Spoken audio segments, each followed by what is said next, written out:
Hello and welcome to Adon. हमारा आज का क्वेश्चन है, why two independent sources of light of same wavelength can not produce observable interference pattern. And the next part is describe with experimental details the method of determination of wavelength of light using Fresnel's biprism. So सबसे पहले हम समझेंगे क्यों दो independent sources of light जिनका wavelength same होता है वो ऑब्जर्वेबल इंटरफेरेंस नहीं बना सकते। देन हम फ्रेनेल्स बाइप्रिज्म के एक्सपेरिमेंटल डिटेल्स एंड कैसे हम उससे वेवलेंथ ऑफ लाइट को कैलकुलेट करते हैं ये समझेंगे। सो सबसे पहले बात करते हैं इंटरफेरेंस की। सो इंटरफेरेंस कब बनता है? जब दो coherent sources of light wave super impose होते हैं तो एक स्टेबल इंटरफेरेंस पैटर्न हमें देखने को मिलता है। Now the question is, coherent sources क्या होते हैं? कोहेरेंट सोर्सेस वो सोर्सेस होते हैं जिनका फ्रीक्वेंसी या वेवलेंथ लेंथ सेम हो एंड वो एक कांस्टेंट फेज डिफरेंस को मेंटेन करे। नाउ सोचिए, अगर हम दो इंडिपेंडेंट लाइट सोर्सेस लेते हैं जो सेम वेवलेंथ एमिट करते हैं तो क्या होगा? क्या इंटरफेरेंस होगा? नहीं, क्योंकि इंडिपेंडेंट सोर्सेस का फेज रिलेशन स्टेबल नहीं होता, वो कंटिन्यूसली रैंडम होता है जिससे स्टेबल इंटरफेरेंस कभी बन ही नहीं पाता। सो अगर दो अलग अलग बल्ब या फिर लाइट सोर्स एक साथ इंटरफेरेंस नहीं दे सकते, चाहे उनका वेवलेंथ सेम ही क्यों ना हो, इसका मतलब है कि जो इंडिपेंडेंट सोर्सेस है वो कभी ऑब्जर्वेबल इंटरफेरेंस पैटर्न दे ही नहीं सकते, क्योंकि उनका phase relation between the emitted waves fluctuates rapidly. उनका जो फेज रिलेशन है वो रैपिडली फ्लक्चुएट होते रहता है, इसीलिए हम उनसे कुछ इंटरफेरेंस पैटर्न ऑब्जर्व ही नहीं कर पाएंगे। Now let's move on to the next part. अब बात करते हैं फ्रेनेल्स बाइप्रिज्म एक्सपेरिमेंट के बारे में। ये एक इम्पॉर्टेंट एक्सपेरिमेंट है वेव ऑप्टिक्स में जो हमें लाइट के वेवलेंथ को डिटरमाइन करने का एक इफेक्टिव मेथड प्रोवाइड करता है। सो हम इसके एक्सपेरिमेंटल सेटअप को समझते हैं।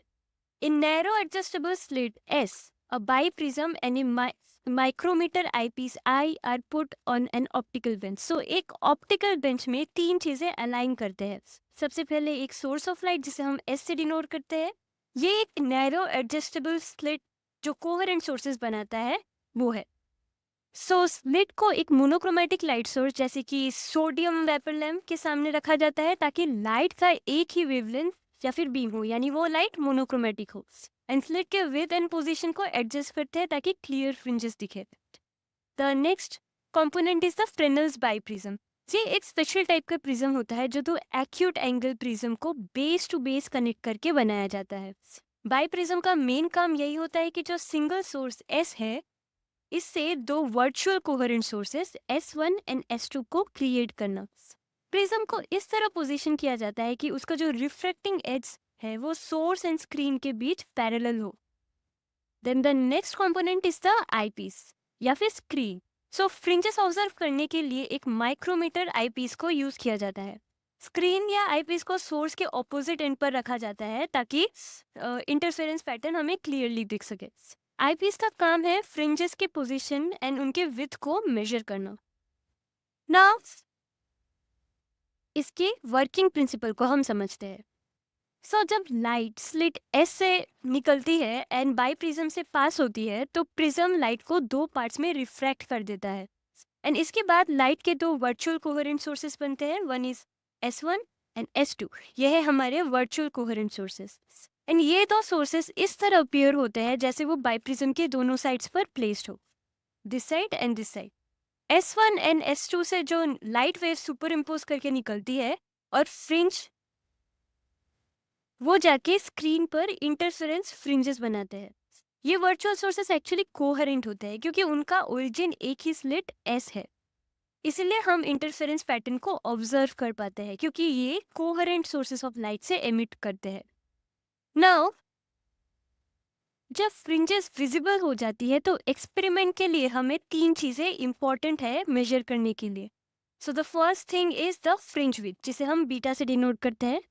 स्क्रीन या आईपीस पर देखे गए consecutive bright and dark fringes के बीच का जो डिस्टेंस है वो मेजर करना इंपॉर्टेंट है।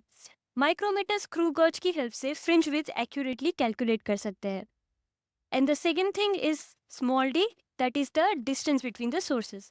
दो वर्चुअल सोर्सेज जो है हमारे the S1 and the S2, इनके बीच का डिस्टेंस मेजर करना इम्पॉर्टेंट है। एक ऑक्सिलरी लेंस यूज करते हैं जो इन दो वर्चुअल सोर्सेस के इमेज को मैग्नीफाई करके दिखाता है। देन इस डिस्टेंस डी को लेंस फॉर्मूला के थ्रू हम कैलकुलेट करते हैं।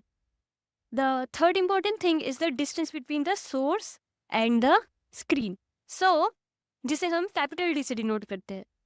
So source S and screen के बीच का जो डिस्टेंस ऑप्टिकल बेंच पर स्केल की मदद से डायरेक्टली मेजर कर सकते हैं हम। Then we will move on to calculate the wavelength of the light. So जब small D, capital D and beta already हम मेजर कर लेते हैं तो हम वेवलेंथ को इजीली कैलकुलेट कर सकते हैं। And wavelength is denoted by lambda, we know that. So lambda is equals to small D by capital D beta. Beta is the fringe width, that is equals to D by X plus Y. X plus Y यानी जो distance है from the screen to the source, इसे हम X plus Y से denote करते हैं, यानी this and this. Okay, अगर हम प्रिज्म के दो पार्ट्स के डिस्टेंसेस को एक्स एंड वाई के टर्म्स में मेजर करें तो ये फॉर्मूला बन जाता है lambda, that is the wavelength equals to D by X plus Y beta. X plus Y is D. Okay, so Fresnel's biprism एक इम्पॉर्टेंट मेथड है, इम्पॉर्टेंट एक्सपेरिमेंटल सेटअप है जो काफ़ी स्मार्टली एक सिंगल सोर्स को दो कोहेरेंट सोर्सेस में convert कर सकता है, डिवाइड कर सकता है, एंड फिर इंटरफेरेंस पैटर्न का यूज़ करके हम लाइट के वेवलेंथ को एक्यूरेटली कैलकुलेट कर सकते हैं। So that's all for today. Thank you for watching.